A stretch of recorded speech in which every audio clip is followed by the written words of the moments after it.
Hello, मेरा नाम आशीष शुक्ला। मैं वेलकम करता हूं ग्रेडियंट एजुकेशन चैनल पे। देखो, जो अपना एटॉमिक स्ट्रक्चर वाला जो चैप्टर चल रहा है, इसमें प्रीवियस ईयर के क्वेश्चन जो जेईई मेंस में पूछे गए हैं, उसी क्रम में अगला क्वेश्चन है तुम्हारे सामने। क्वेश्चन अगर आ रहा हो तो इसको पहले रोक के ट्राई कर लो, नहीं आ रहा है तो सामने इसको ध्यान से देखो कौन सा कॉन्सेप्ट लग रहा है या कौन सा फार्मूला लग रहा है। क्वेश्चन है, what transition in the hydrogen spectrum would have the same wavelength as the warmer transition and n is equal to 4 to n is equal to 2 of He plus S spectrum। कहने का मतलब है, जो helium के लिए warmer series में, warmer देखो तुम्हें पता पड़ रहा होगा, लाइमन वार्मर, पासर, ये सब सीरीज होती हैं। वार्मर सीरीज मतलब तुम्हारा 2 पे आ रहा है और दे भी रखा है इसमें n बराबर 4 से 2 तक। हीलियम के लिए जो तुम्हारी वेवलेंथ होगी, हाइड्रोजन के लिए किस ट्रांजिशन, मतलब n बराबर कहां से n बराबर n1 बराबर कहां से n2 बराबर कहां तक जो वेवलेंथ निकलेगी हाइड्रोजन एटम के लिए, वो हीलियम के लिए n4 से n2 तक, मतलब इनकी दोनों की वेवलेंथ क्या होनी चाहिए, सेम होनी चाहिए। देखो, जब बात आई है यहाँ पे वेवलेंथ की, तो तुम्हें वेवलेंथ का फॉर्मूला भी पता होना चाहिए। वेवलेंथ का फॉर्मूला क्या होता है? अगर बात करें वेव नंबर का, वेव नंबर का फॉर्मूला होता है, वेव नंबर तुम्हें भी पता है, 1/λ होता है। ये क्या होता है? RH/z² into 1/n1² minus 1/n2²। अब देखो, ज्यादा डिटेल में हम नहीं जाएंगे, n1 क्या है यहाँ पे, कैसे तुमने देखो ये एटॉमिक स्ट्रक्चर पढ़ा हुआ, तो इसमें काफी डिटेल में ये तुमने चीजें पढ़ी होंगी। बेसिकली हम लिख देते हैं यहाँ पे, लैम्डा क्या है? वेवलेंथ। और ये क्या है तुम्हारा? रेडबर्ग कांस्टेंट, तो कांस्टेंट ही है, ठीक है। जेड क्या है यहाँ पे? जो एटम जिसके लिए हम निकाल रहे हैं उसका एटॉमिक नंबर। और ये n1 और n2 क्या है? ये तुम्हारे ये ऑर्बिट हैं, कहां से कहां ट्रांजिशन हो रहा है। मान लो 4 से 2 में ट्रांजिशन हो रहा है, तो मतलब ये n1 तुम्हारा 2 हो जाएगा, n2 तुम्हारा 4 हो जाएगा, ठीक है। ये ट्रांजिशनल ऑर्बिट्स हो गए। अब ध्यान से देखना, अब इसने जो तुम्हें वैल्यूज दे रखी हैं, इसने बोला है कि वार्मर ट्रांजिशन n4 से कहां पे हो रहा है? 2 पे, मतलब ये n1 मान लें, ये n2 मान लें, राइट। और दूसरी चीज है, ये हम जो निकाल रहे हैं ये काहे के लिए है? हीलियम एटम के लिए। मतलब यहाँ पे जेड बराबर हम कितना रखेंगे? 2। दूसरे नंबर तो हीलियम आता है, पहले नंबर पे हाइड्रोजन आता है। तो यहाँ के लिए वेवलेंथ होगी वो सेम होनी चाहिए हाइड्रोजन के लिए, किस ट्रांजिशन के लिए होगी। तुम्हारे पास सारा ऑप्शन दे रखे हैं। पहले हम इसके लिए, जो तुम्हारे पास जो ये डिटेल दे रखी है, इसके लिए अगर हम λ1 निकालें, ये हो जाएगा तुम्हारा, ये तो फिक्स है, तुम्हारा कांस्टेंट है। जेड तुम्हारा कितना है? 2 का स्क्वायर, और ये 1/2 का स्क्वायर माइनस 1/4 का स्क्वायर, तो ये तुम्हारा बन जाएगा RH इंटू 4, 4 माइनस 16 में से 4 गया। चलो ऐसे कर लो,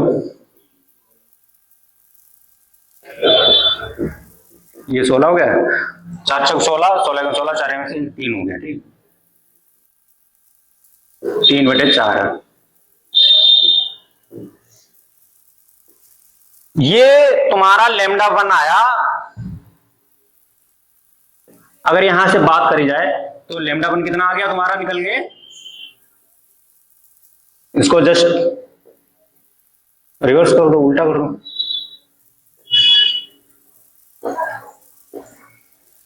जो तुम्हारे पास वार्मर ट्रांजिशन n = 4 से n = 2 में जो ट्रांजिशन कराया गया हीलियम एटम का, उसके लिए तुम्हारे लैम्डा की वैल्यू कितनी आई?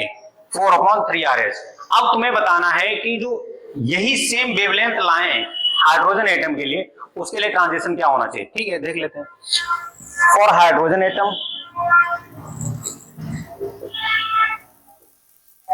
वेवलेंथ का फार्मूला तो सेम ही होगा ना, वेवलेंथ का फार्मूला सेम है, तो 1/λ2 मान लेते हैं हाइड्रोजन के लिए।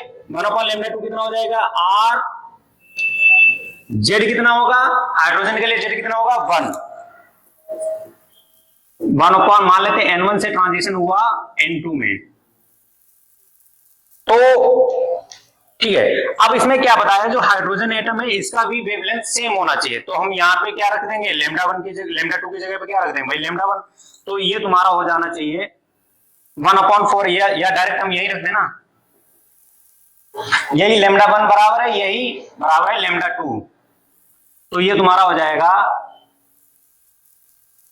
3RH divide by 4 equals to RH, ये तो 1 हो ही गया, ये 1/N1 square minus 1/N2 square, RH से RH काट दो, ये तुम्हारा 3/4 होना चाहिए।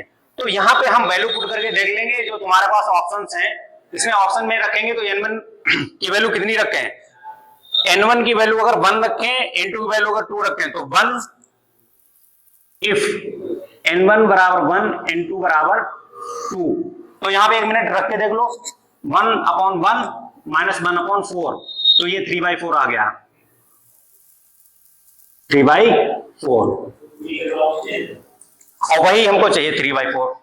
तो कहने मतलब है हाइड्रोजन एटम के लिए ट्रांजिशन कितना होना चाहिए, N1 इक्वल टू 1 से 2 से, सॉरी N2 इक्वल टू 2 से N1 इक्वल टू 1 तक, मतलब सेकेंड ऑर्बिट से फर्स्ट ऑर्बिट में किस एटम के लिए, हाइड्रोजन एटम के लिए जो वेव लेंथ होगी वही तुम्हारे हीलियम एटम के लिए तुम्हारा कहां से कहां तक होगा, 4 से 2 में, फोर्थ ऑर्बिट से सेकेंड ऑर्बिट में, ठीक है। कंफ्यूज होने वाली कहीं कोई बात ही नहीं है। तुमसे फिर से हम तुम्हें समझा दे रहे हैं, तुमसे पूछा गया कि अगर हीलियम एटम है वो फोर्थ से सेकेंड ऑर्बिट में अगर ट्रांजिशन हो रहा है तो उसकी जो वेवलेंथ होगी हाइड्रोजन एटम के लिए, वो ट्रांजिशन क्या होना चाहिए कि सेम वेवलेंथ रहे। पहले हमने क्या करा, हीलियम एटम के लिए जो फॉर्मूला होता है वेव नंबर का, यानी कि 1/λ बराबर क्या होता है, RZ square into 1/N1 square minus 1/N2 square. वहां से हमने N1 N2 की वैल्यू रख के, जेड तुम्हें पता है हीलियम के लिए 2 होता है, वहां पे रख के हमने क्या करा, लैम्डा की वैल्यू निकाल ली। भाई सेम वेवलेंथ हमने हाइड्रोजन एटम के लिए रख दी, वहां से हमें N1 और N2 को वैल्यू निकालनी थी, वो हमारे पास ऑप्शंस में दे रखी है, उनको हमने चेक करा, तो सेकेंड ऑर्बिट से फर्स्ट ऑर्बिट में ट्रांजिशन कराया जा रहा है।